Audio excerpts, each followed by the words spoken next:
Yes, beskali tukwaniriza natera ku mukutu gwaffe omuganzo gumanyikiddwa nga Uganda Mukamooli amanya ne ddoboozi pampita ntambi kimso Namulondo Kiboya Maxodi Junior. Wala kumanti otambula naffe gwe atambudde naffe okumala ebbanga lyo nate subscribe gwatanaba kumanti subscribe nga tutambule obooli awo system tugiteke ku next level ne ku system eddako nakulwalero Atandise Rema nfanfe amanyikiddwa nga Evelyn Namulondo yegasse ku People Power eranga ali kweri timu enonyeza Bobi Wine Akalulu Kenzo bigobe byennyini eranga aluzinze ddala subscribe tutambule fenna mpola mpola tubulire wajo sinzidde okuba nti otuwuliriza then naffe tubeerenga tukubongako mpola mpola kugamba okukola kya ttendo nakyamanyi okuba nti otambula naffe. Mukyala mukulu amanyikiddwa nga Evelyn Namulondo ngono yaliko mukyala wa Kenzo ate nga Atandise Rema nfanfe wetwogerera yegasse ku ttiimu ya Bobi Wine munonyeza Akalulu era nga omukyala mukulu ono ssaawa zino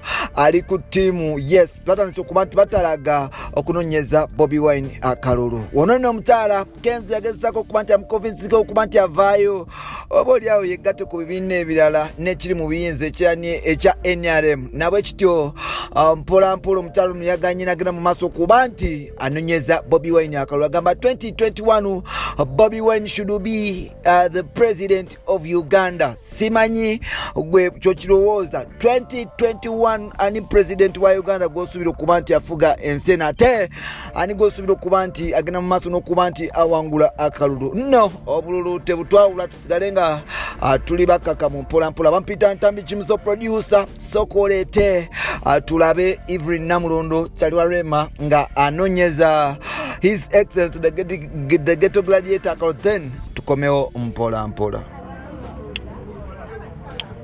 Hi my people, hi my fans. Ngadi wano ku Barracks Mukamooli tuli mu kunoonya kalulu k'abavubuka bannaye tulina okwebeereramu. Yeno Sauda alwa munange mukubye simu nga tuli live ate simu yange eri emu. Ng'olaba sweet tusonyiwe tanta naye nga mukulikeeyo tuvuddeyo bambi mubadde mugiraba gye tuva live mugirabe yesebo tuze ekitintale nga musimbu bambi ne batugamba muzeewa wandegera that's why tuli wa ebadde y'amaanyi nnyo kujitutenewa kiseka banaye Sauda Madada kyatankoze olwaleero jampa yiya mpadde Sauda Madada webale nnyo muganda wange ampadde jacket ya People Power mukwano kyengenda okwekola ngenda bankyusa bukyusa iyo ngenda kuba nkyusa bukyusa nga nange omukwat sweetheart kebeererako esimu yange ka Airtel kagudde mu mmotoka ngenda banneebaza bwebaza hi my fans akajampa akalungi ako mukalaba kagenda okunnyumira sinza anyumirwa engoye Sauda Madada yakangulidde oba oyagala jampa eyo $5,000 yes thank you so much yangena katereka bana emuliwa omulwadde yawonye mukwano Beni oli mukumbuza omulwadde nawonye of course Beni okimanyi bulungi nnyo nti wembeera nsemberedde Bobi Wine buli kimu ekyange kikyuka mukwano oba ndi mulwadde mponerawo oba enjala ennuma ewonerawo okitegeera buli osemberera omukulembeze odo mwami Kyagulanyi okyukirawo buli kimu naawe ate Beni okimanyi naye Beni ng'oli otya yes obulwadde bwawonye nja buwulira nga nzize waka ani agikubako Ani hello DPC Wanji I'm okay and you how's mommy she's okay so where are you now? Where? Would okay, you called me go to say mbade manyoli kujeno waka. Okay, please basobola okumpeerezaako ku simu. Yeah. Mukwano. Hey. And nekirala toyina buvunaanyizibwa because program eyo wasuze nayo naye no movinga n'ogenda wadde communicatinga seriously. Pardon? Kale. It's all right, Kale. Better lunch. Kale. Rema abaagala nnyo. Bafans ba Rema bambi abaagala nnyo. Kubanze bulwembeera ne Rema kimu bibiri. Oh, bafans bange. Banaye abaagala nnyo. Naye nange mwebale kunjagala. And mwebale kwagala Ebonzi. Mwebale kwagala Mwami Kyagulanyi. Mwebale kwagala ba artist bonna abali e Uganda. Mwebale kwagala B2C. Mwebale kwagala Lutaya Family. Mwebale kwagala Sin Baby, Winnie Nwaji, Shiba, Lilian Babazi. Bana abayimbi bangi wembamenya. Mwebale kwagala Ka Spicy. And ba artist bonna abali e Uganda. Mwebale kwagala Dr. Jose Chameleon. Hello. Yeah. Mambi mwebale. Naye atugobangani. Yes, baby. Naye afande wefudde ki? Afande wefudde ki? Wanofe wafe wetubeera. Oh my God. Oh my Wefudde God. ki watukubye dati ya gazi ki? Eno ofisi yafaaga tubeera ku polisi. Yeah. Namwe basajja mweberere mutemujja tunyigirizanga bbanga eryo lyonna mu basajja. Kati otugoba tuddewa. Bane munengera bwennyumye.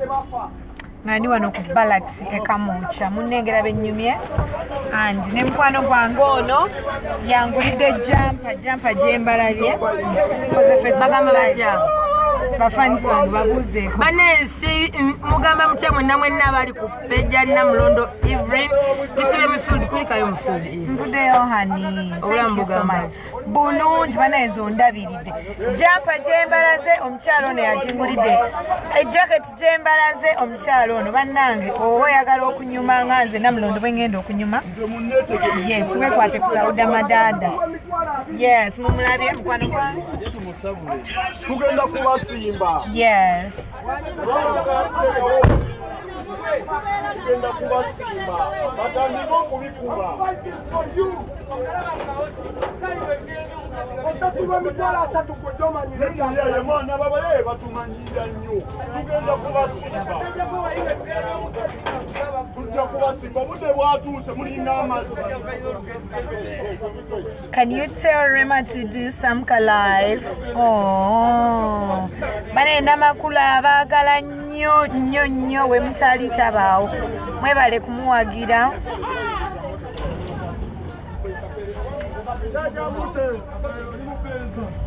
Yes, nze ntwala omukisa guno essaawa zino beebaza okwagala ba artists bonna abali e Uganda kubanga embeera tebadde nnungi, tubadde mu COVID, tetukola tetulina we tulabikira naye you bafans baffe ne mutusupportinga ne musigala nga mukyatwagala bane tusiima nnyo ba sweetheart. Nze ndi musanyufu nga nze Evelyn Namulondo mbaagala nnyo. Wanji manager wange omulungi enuka wanji sweet tewali ndi obradde nze nawonya dda kasita nsemberere wali Mwami Kyagulanyi ndina ku Facebook live toli ku page yange ng'olabye sweet nakati ndi ku live Facebook yange ng'olabye sorry ndi mu kwogera naawe era nga ndi ku Facebook live yange. Kale sweet obulwadde njatereera neyanza nnyo okunkyekungako. Thank you. Kale mukwano mulikopo mwetugenda oliranga n'emmere. Yeah, say hello to my fan. Let me come. Shiki jangu obuze abantu abali ku Rema kwali mugamba mutya mwenna bane tusibye mu field olwaleero nga tunoonya akalulu k'abavubuka bagenda kulonda bavubuka so mwebereremu ate musheyalinge gundi eneza kulanga kino babbe enkofiira yange bweyogera Yes, bana encha tulonde abavubuka. Sawa 10 Nyamu nga tuli ku polling station. Nze nja in fact naye kangenda kusulawo. Wanje kai kibayi nzijambika muntu oliwa Tiwaliwo ekintu kyemutamanyi Bad Bobi Wine yalemetewo. yakubye sipe mu motoka ya Denisite amazi togala bwe gamyose agamwe yabakubye dya wali waggulu ewa Nyanzi katonda wange kati wanayagalawo ki angatumilako mbuna wanera zawe. Say hello to my fans. hello banange mugamba mutya mwenna abali eyo abalaba Evelyn banayi Namulondo tubagala nnyo sada madanze shukiwa babi banayi nange ntumiddeko gwa ntumiddeawo tubagala nnyo mwenna emotoka yange babi Kapere. agenda paki First lady wafaze. munderiyo maaso No president bangambye ali waka. Greetings to Suki. banayi nange mutumiddeko Bless you too.